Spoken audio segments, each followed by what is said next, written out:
Hey friends, welcome back to Grand Adventure. I'm your host, Mark Guido. And if you're like a lot of RVers, you found that sitting under these overhead 12 volt LED ceiling lights in your RV is kind of like sitting in Giant Stadium at halftime. We're going to show you a couple of options for dimming these lights in this week's episode, so stay tuned.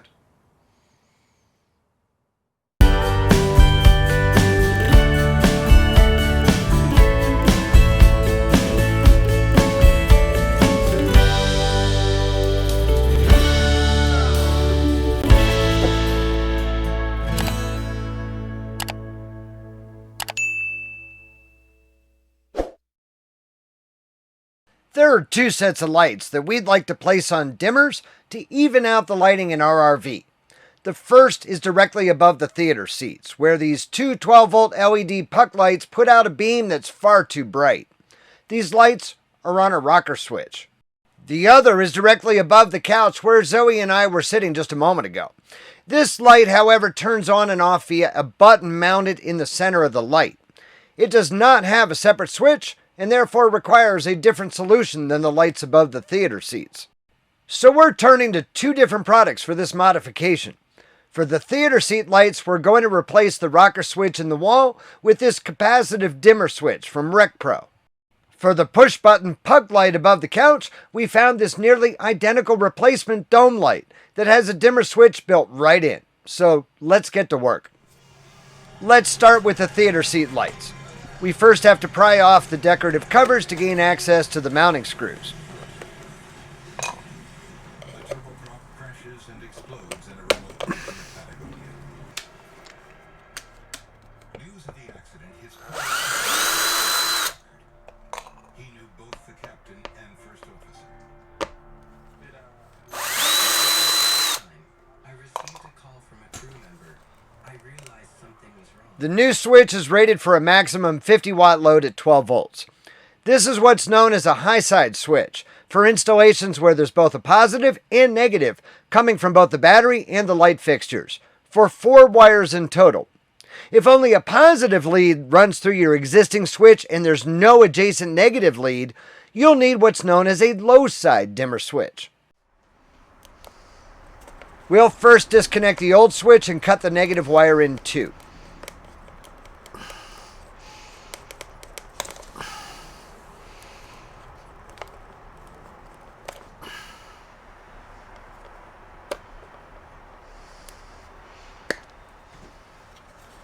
We'll next strip the ends of the wires for the connections.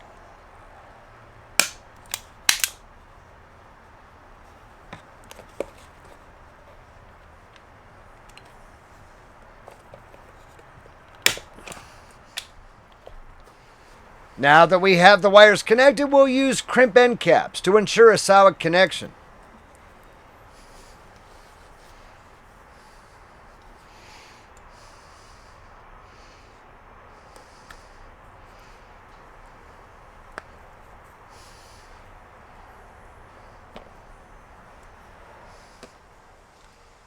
All that's left is to screw the new switch into the wall and press the cover into place.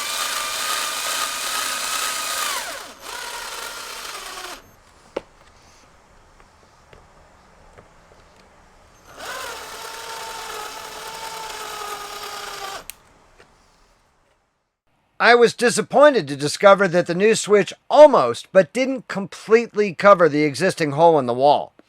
I hoped that the opening in a 1-gang rocker switch plate would fit the new dimmer switch. Alas, it was close, but not close enough. So instead, I decided to purchase a blank 1-gang wall plate and Dremel out an opening for the switch. Even though I traced the body of the new switch, I unfortunately cut the opening just a little too large, and haven't yet bought another one to try again, although I suspect that I'll just leave the switch as is because the edges of the hole are barely visible on either side of the dimmer switch. Simply tap the button in the center of the switch to turn the light on or off. The switch remembers the dimmer setting last used. Holding down the button brightens or dims the lights. The flickering you see here is a product of the camera's shutter and is not at all visible to the eye.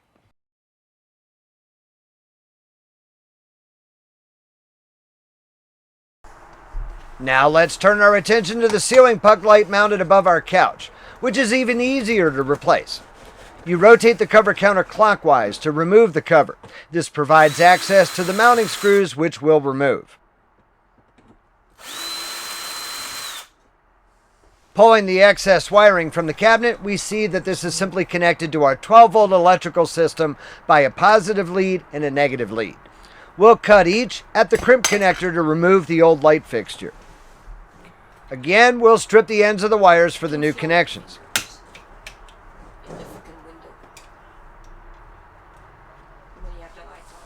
We'll again twist the wires together before crimping a cap connector in place.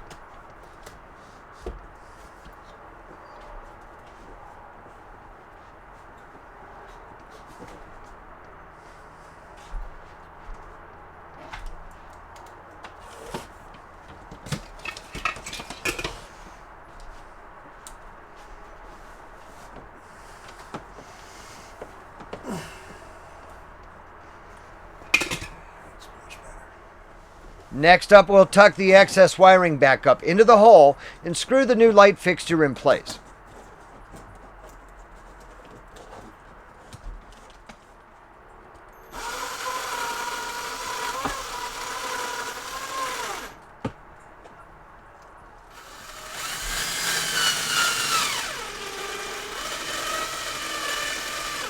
All that's left to do is attach the new light's cover. This light operates in much the same manner as the dimmer switch we just installed above the theater seats, except that this light's button is not capacitive. Simply press the button to turn the light on or off. Hold the button to cycle between dimmer and brighter. The effect is much more pronounced than it appears on our camera. Again, when you turn this light off, it remembers the previous dimmer setting. The end result is positively glorious. No more dark corners, no more harsh, brightly lit areas. Our RV's evening lighting is now all even and gentle on the eyes. One set of lights I truly wish we could dim are these 8 ceiling lights that are all switched together. They're massively bright. However, these lights aren't on their own physical switch. Instead, they're switched on and off by our Lippert One Control.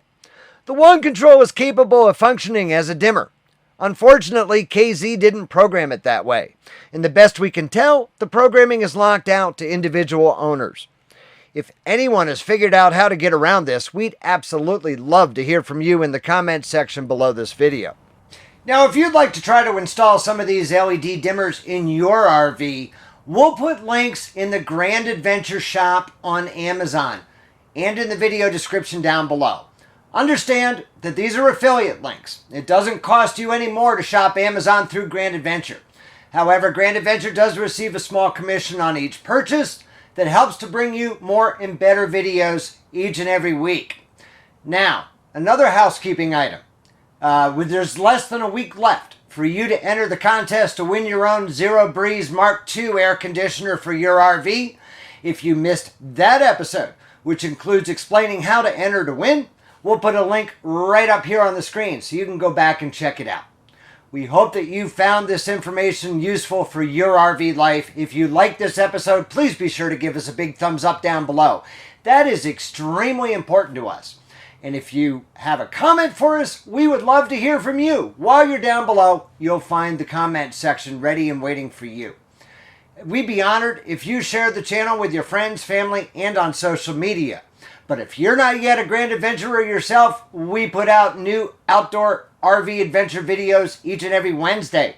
So if you're not yet a Grand Adventurer, go smash that little red subscribe button down there right now and ring that notification bell to be sure that you never miss a Grand Adventure. So until next week, please remember, life is nothing but a grand adventure. We'll see you then.